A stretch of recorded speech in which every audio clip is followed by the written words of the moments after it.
In 1972, the most powerful chess player alive refused to show up.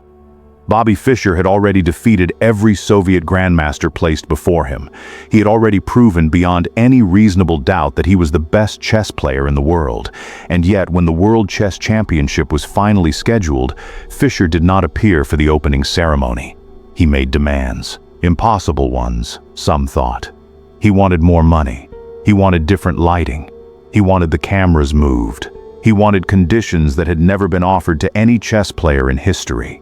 The match organizers, the Soviet Chess Federation, and the entire watching world assumed Fischer was finished, that he had destroyed his own opportunity through arrogance and impossible demands. Instead, every single one of his demands was met, because the event needed Bobby Fischer more than Bobby Fischer needed the event, and he knew it. That is not arrogance. That is the precise and accurate understanding of one's own value relative to the demand for it. And it is the foundation of one of the most powerful laws in this entire series. Chase anything long enough, and it loses value, including you. This is not an opinion. It is one of the oldest and most consistently observed laws of human psychology. Scarcity creates desire. Abundance destroys it. The thing that is always available, always pursuing, always adjusting itself to be more convenient, more accessible, more accommodating.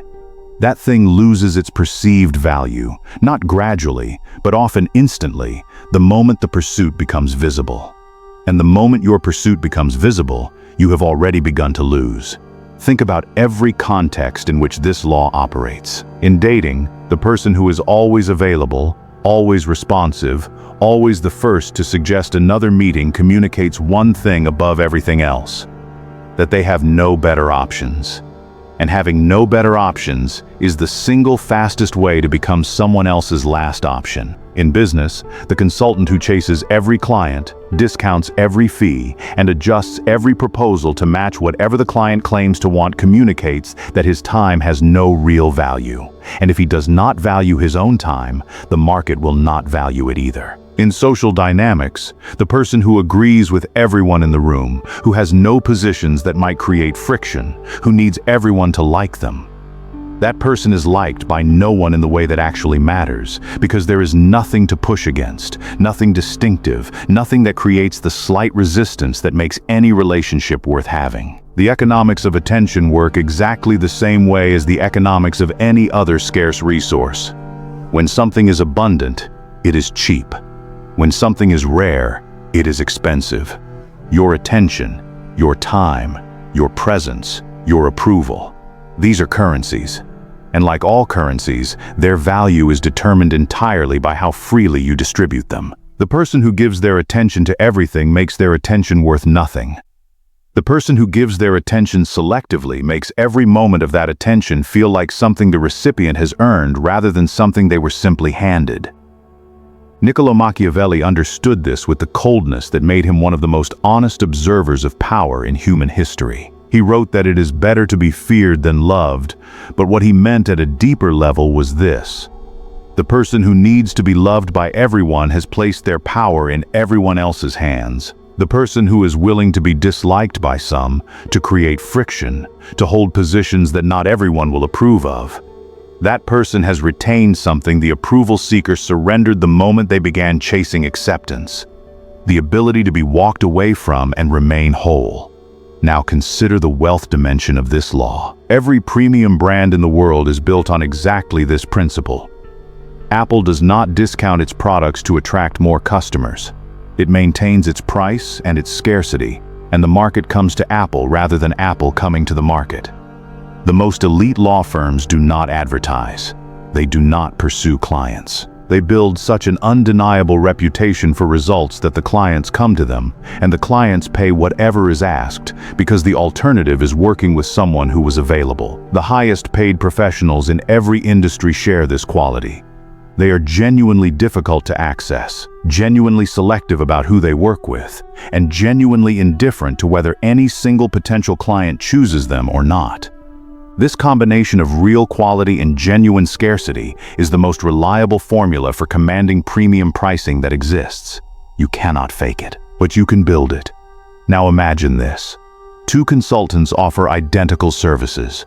The first responds to every inquiry within minutes. He is available for calls at any time. He adjusts his pricing every time a potential client expresses hesitation, coming down a little, then a little more, then throwing in additional services to sweeten the deal. He is never unavailable. He is never selective. He is always, at any moment, ready to accommodate whatever the client needs.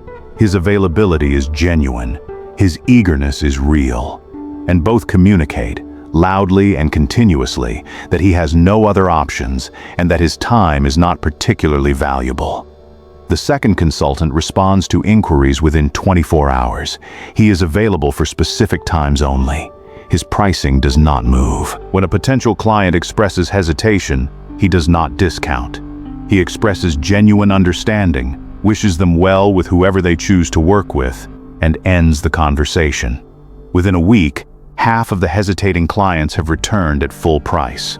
Not because they suddenly have more money, because his willingness to walk away told them something about his value that his words never could have.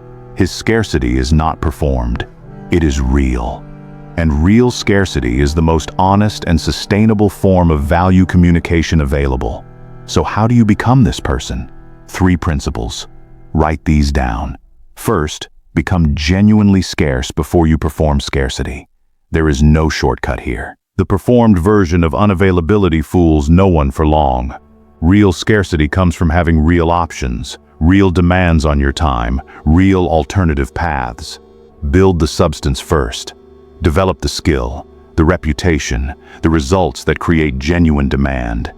Then let that genuine demand create the natural scarcity that makes you worth pursuing. Artificial scarcity without substance is just theater, and theater eventually ends. Second, let the silence do the chasing. When someone shows interest, resist the instinct to immediately close the gap. Let the interest sit. Let the message wait. Let the opportunity breathe without your immediate pursuit of it. This is not manipulation. It is the natural behavior of someone who has real options and real demands on their attention. The silence is not empty. The silence is communicating something that no amount of eager follow-up ever could. It is saying, without a single word, that your time has weight and your attention is not automatic. Third, raise your floor before you raise your ceiling. Most people try to attract higher quality opportunities by expanding their reach, by pursuing more leads, by making themselves available to more people. The counterintuitive move is the opposite. Raise the minimum standard required to access your time, your services, your presence. Say no to the opportunities that fall below that floor, even when they are tempting, even when your pipeline feels thin. Every time you hold the floor, you reinforce the value of everything above it. Every time you drop below it, you tell the market that the floor was never real. Stop chasing. Start attracting the things worth having in this life. The right clients, the right relationships, the right opportunities. They do not respond to pursuit. They respond to value. They respond to scarcity. They respond to the quiet, unmistakable signal of someone who is genuinely occupied with building something real, who is genuinely selective about where they invest their time, and who is genuinely indifferent to whether you choose them or not. Become that person, and watch what starts moving toward you. The next law drops soon. Until then, stay dangerous.